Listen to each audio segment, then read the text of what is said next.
may waive the requirements entirely. We really made this decision when we waived it for the storage. We're never going to do anything to the other side of the street because of who's there, the railroad tracks. Yeah, as long as that's active, it's very difficult to do anything to park. My hope is, and this is a big hope, is that the plan to redo Park on into Kensett, whatever that application is, and I know it's out there, might someday come through and we could get a grant to do that. But I just don't see this development to do the half-street improvements when we know we're not going to do the other half-street. Well, I agree, and I want to add to Mr. Rainey, if we get to avoid the in lieu, what we proposed to Mr. Lane was that instead we would take the ditch along Park, which is right now V-shaped, and widen it to a 15-foot bottom because there are drainage issues in the area. So that would help alleviate some of the drainage issues without necessitating any work on the railroad side of the street. So. And I'll go along with what Mr. Rainey said. So that portion is also part of the RAISE grant. So we've received $4.2 million to do engineering and design to create a spur that goes into Kensett. So we will have plans for that street as far as pedestrian traffic and accessibility as well. Can I ask a question? Yes, sir. That particular part of town is really stressed with runoff water at this time. And we had drainage improvements that helped it greatly within the Cloverdale streets. But it puts the water out east of Cloverdale, and a lot of it even east of Cloverdale Church. When this area is developed, and there are streets in there, driveways, houses, they cover up, you know, a great deal of that surface. What's going to be done with the additional runoff that takes place there? What type of drainage plan is there to alleviate further problems with water? Yeah, it's a good question. I think this solution actually addresses that more than the standard solution, and here's why. Regardless of the half-street improvements question, the new development of this property requires on-site detention. So our post-development runoff must be less than our pre-development, the current condition runoff. So we have to reduce runoff. Additionally, we want to take the ditch along Park, which is undersized. It's a little 6 or 8 foot wide V shape, and widen it to 15. So I think it's really a belt and suspenders approach where we'll be reducing the amount of water that's entering the Park Avenue right away and accommodating that water better by widening the ditch. So I do think this helps to address those issues. And like you said, there were pretty substantial improvements made at Cloverdale, but that's in the westbound water that goes towards Benton. So this is an eastbound that goes under the freeway. So I think this is a good partner to that work that the city did a few years ago. I still think there's drainage problems in the area, Mr. Brewer. This won't fix them, but I think it'll help alleviate some of the flooding.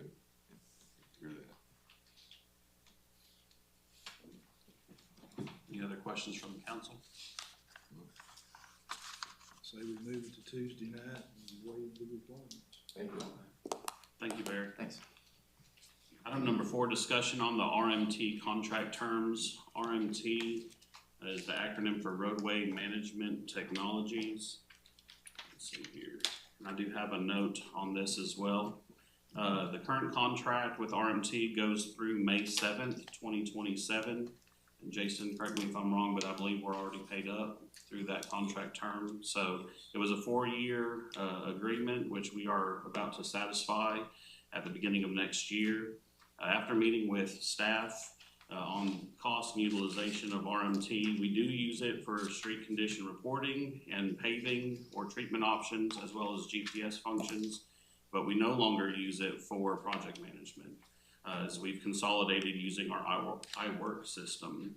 So I also reached out to another public works director in Jacksonville, and after discussing with him, we do believe we can accomplish our goals that we were utilizing RMT for, but also save money using a different system. So my recommendation to the council at this time is to not renew our agreement with RMT when it expires in May of next year and go with a different system that we can save money but still achieve the same goals. That's fine with me. Does that sound good? Mhm. Okay. Alright, so there's nothing to move forward, but that will expire, and we will work in, to our 2027 budget with we still need GPS, and data, but we'll work that into our budget for next year to save some money there. Mayor, let's make sure that we give appropriate in there. I need to review that agreement to make sure we give appropriate notice. There's no automatic renewal. Absolutely. Both the current agreement is in the council packets as well as their proposed new one, which will be not needed anymore, but yeah, those terms are in there with.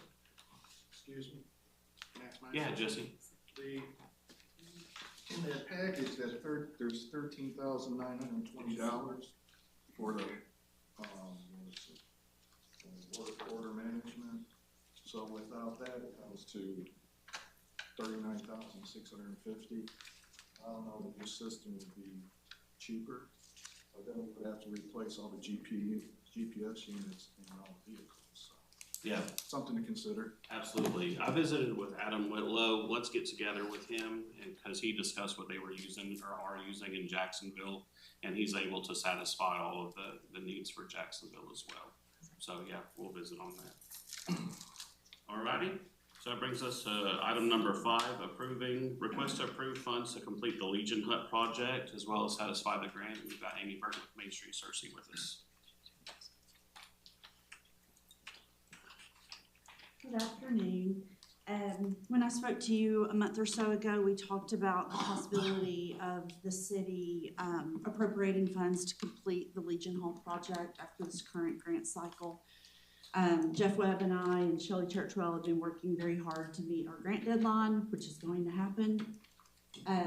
That grant is due on Friday of next week. We've got a couple of invoices outstanding that Jeff has been on top of that, and he's gonna follow up with them tomorrow to make sure those are met. Now, one of the things that we would like to do in order to zero out the $120,000 project that we're working on right now is go ahead and order some of our materials leading into the next thing. So where we are now, we need to reach $120,000 for the $80,000 AHPP grant, the $40,000 match from the city. However, in order to go ahead and order all of the materials without splitting it up, which we've all learned over the last 4 years that we've been working on this project, is that it gets exponentially more expensive as we break it out and piecemeal the project. So we are asking for the city to go ahead and appropriate funds so that we can complete the Legion Hall project this year.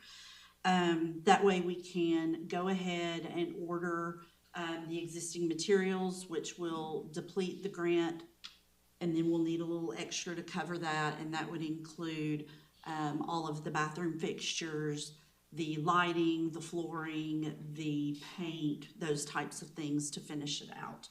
So to date, we have spent $471,000 on that project over the last 4 years. $300,000 of that has been grant funded. $87,000 has come from the city council, and then $84,000 has come from other sources, including 1 year that the A&P Commission provided our match. So we've invested $471,000. I gave you all an updated project estimate several weeks ago. That did have some overages and allowances considered into that.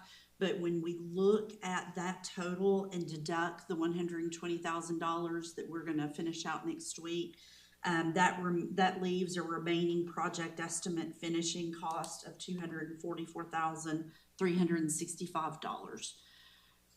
Now, Jeff and I have had many meetings. We're confident that we can come in under that number, so we hopefully will not expend any more than that. We think that we can do it for less than, because the city has done a great job managing the project thus for moving forward. We would like to go ahead and get some bids from local contractors in order to finish this out, simply because Jeff and I have loved working on it, but we're at a point now, we're at the punch list, and we feel that a general contractor might be better suited to complete it and not miss anything, since that is neither of our full-time jobs. Are you talking about for construction management? Yes. Mhm. So then really we need to approach this with two requests, right? Requests for remaining funds needed to complete the project and then also, okay, to seek bids. If that's what the council sees fit, yes, if that's how we need to proceed. I would like to say, and just commend Jeff and his team. Y'all have been working your tails off on this project. And so Jeff, thank you for all the elbow grease that's gone into it and everyone else too. And for the savings that we've been able to realize because of it. Yeah. If we spend this $244,000, how much total will we have spent on the Legion? Give or take, you'll have to do the math, 471,000 and then 244,365, so. What was that, about 700,000? And I think that a lot of that honestly has come from the fact that we started it and then COVID hit and then all of our construction costs went up and then we got a grant. I think we got grants 2 years in a row, then we didn't get a grant, so then we had to kind of pivot and refigure all of our costs. So I feel like if we can just knock it out, we would not be looking at a higher increase in the future. Amy, what are the plans, immediate plans for the Legion Hut once it's completed? We would like to have a tenant in the front 2 offices of the building. So we have 2 offices. We're gonna have a prep kitchen. We've added an ADA compliant restroom so that we can meet the code standards. And then the Grand Hall has a capacity of 120 people. So we would like to use it as or see it used as an event venue. It would be a great place for city-sponsored meetings, receptions, retirement parties. It's kind of for a lot of things that maybe people have used the Carmichael for, or maybe it's kind of an in-between venue. We can have parties, weddings, any types of meetings in there. I would like to use it for Main Street, state, and regional conferences. It would be a great location for that. We've seen an influx of meetings coming into town with the Arcare building. We've been able to utilize the Rialto First Security Bank Tech Center. And if we can add the Legion Hall to that, then we could potentially bring in some organizations that need small to mid-sized venues to host meetings and conferences in town. Amy, Yes, sir. will the local American Legion chapter be using it for their regular meetings and events? We would like for them to be able to utilize it, yes. The office spaces have a tentative use already. We would like for them to be able to host all of their meetings there at no charge. Storage is at a premium, so it's not gonna be, they're not gonna have the opportunity to leave their things in there like they did when they retained ownership of the building. But yes, for meetings, there would be no charge for them to utilize that building, of course. Amy, really the possibilities to answer Ms. Powell's question pretty well unlimited to what it can be used for. Oh, yeah. I had my very first dance there in 6th grade, and it was even with a girl. I've heard a lot of warm and fuzzy stories about the American Legion Hall. It has a really rich history and heritage in our community. Proud of you, Mr. Lawrence. It's 92 years old. We've had a lot of people that have gone to dances in Maybe I there. can't tell you business, Yeah. but it was a dance. I think the concern is there's been so much money put into this restoration project. We don't want it just to keep lingering for years. Right. And then the money that's been invested, you end up losing that because Yes. the facility's not being utilized and Yes. it deteriorates. Well, and apart from this, for example, outside of what I've just shared with you on these numbers, about 15 or 16 years ago, Main Street Searcy paid, I think it was $35,000 to reglaze all of the windows and fix the soffit and fascia. And now that is at a point that it has to be redone now completely because the building has been vacant. and, it was not temperature controlled. But we now have gotten to the point where the HVAC has been completed, so we have all of the interior ductwork and actually have our unit and mini splits are out there now. So now it's a, heat and air building. So in short, request is for around $245,000. Hopefully we'll spend less than that, right? And then because of the dollar amount in the project, if we're using a contract, we'll have to go to bids. Yes. Jason, It's a good question. Amy, we appreciate your leadership in Main Street, Searcy's interest in trying to preserve this jewel in downtown Searcy. Thank you. Well, it's been a collaborative effort. The White County Historical Society and Mr. Cargill has put in time, and Jeff and several of the city employees have really worked hard to get this building that's on the National Register of Historic Places saved on our square.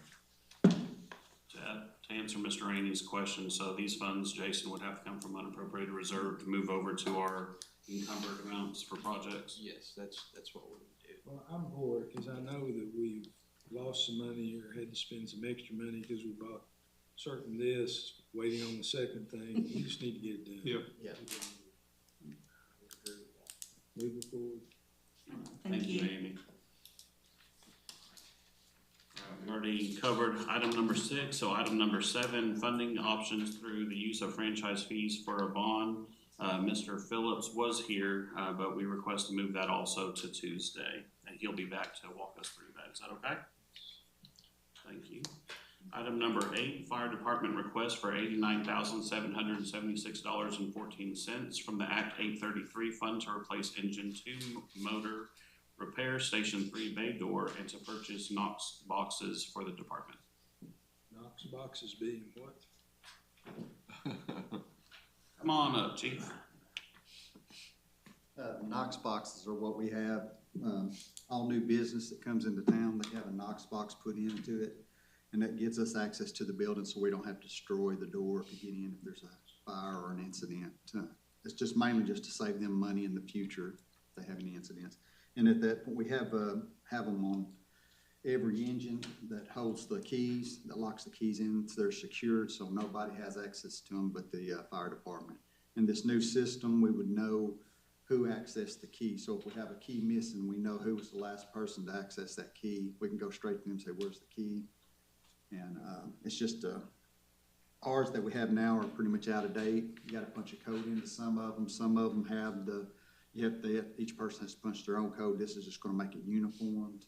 And in the future, we're going to have to purchase. So this is going to be purchasing the one for the new engine that we're going to be getting in a couple of years. And like replacing all the out of date stuff that we have. It's just security for the businesses in town.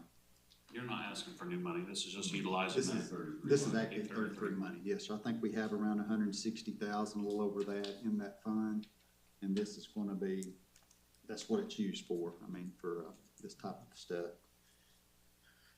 Chief, approximately what age is engine number 2? Engine 2 is, you remember what year model? 2012. 212, yeah.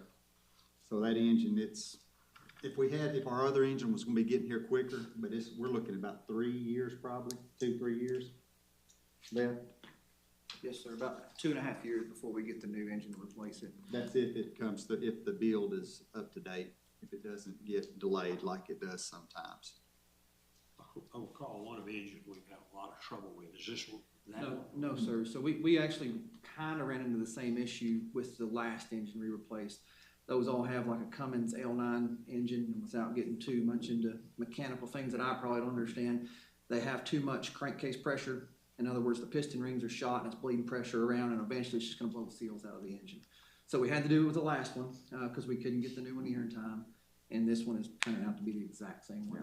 We had it at the shop here earlier, and they told us this was about to happen. It could go at any time, and that's one of those things you don't want to happen while you're in the middle of a structure fire, for an engine just to quit working, and then you got guys inside and no way to supply them with water. Fire trucks are not exempt from using death either, are they? I mean, y'all have to put the death in. Yes, sir. Oh, Yeah, it is still a usable truck. I mean, we're going to replace it, but we want to keep that in reserve status for several years to come. So, I mean, kind of, a wrench in the plan to have to rebuild the engine now, but at the same time, it's still going to be usable for the city for a long time. Thank you, chiefs. Say we move it forward. Thank you. Item number 9, planning and development request for $1,400 from the general fund to purchase a GIS license, which is required for Kimley Horn to set up an online map for City of Searcy as part of the SS4A Action Plan grant.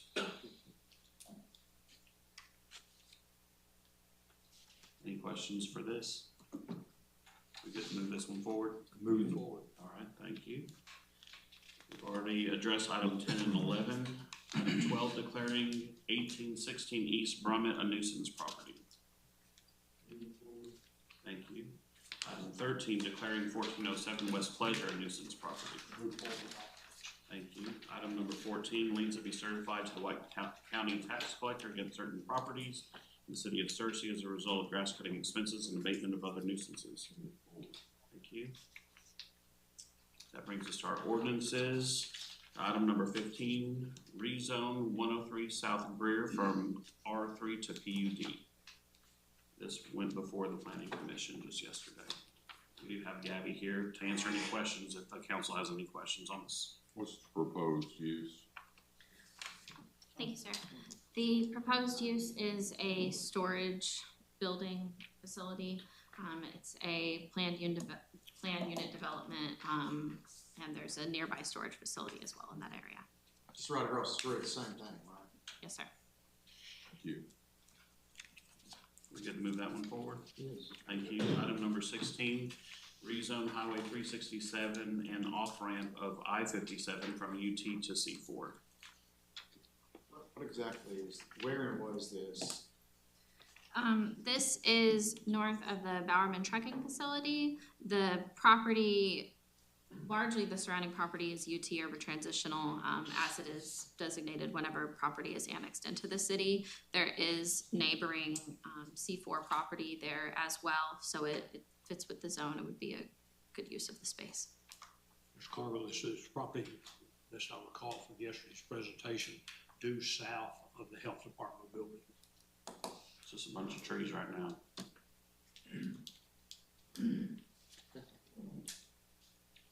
Move it forward. All right, thank you, Gavin. Item number 17 is the budget adjustment ordinance. Mayor, I've not had a chance to look at it like I normally do, but, I'll review it between now and Tuesday night, I say move it forward. Okay, thank you very much. That does conclude our agenda items. Any other comments from the council? If not, we are adjourned.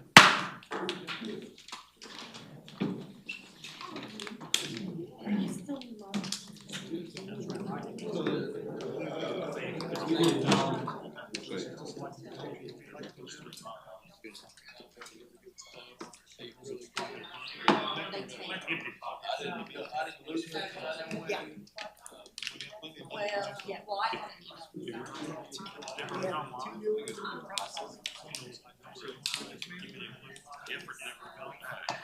Well, that's typically I'll take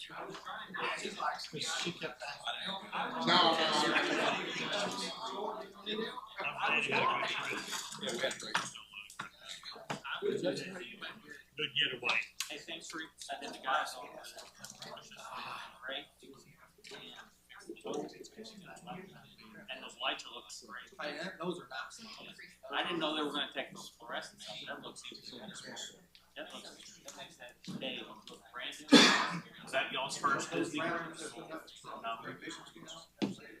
never realized. Once you go on Disney, it's hard to go on something else.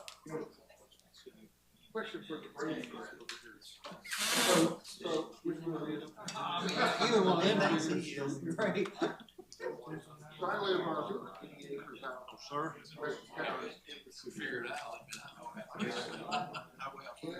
How you, sir, how's your trip? You gotta have it anyway. I know, yeah. How you doing? So I have a gate between the doors there. At the very end of. And the water. Express interest in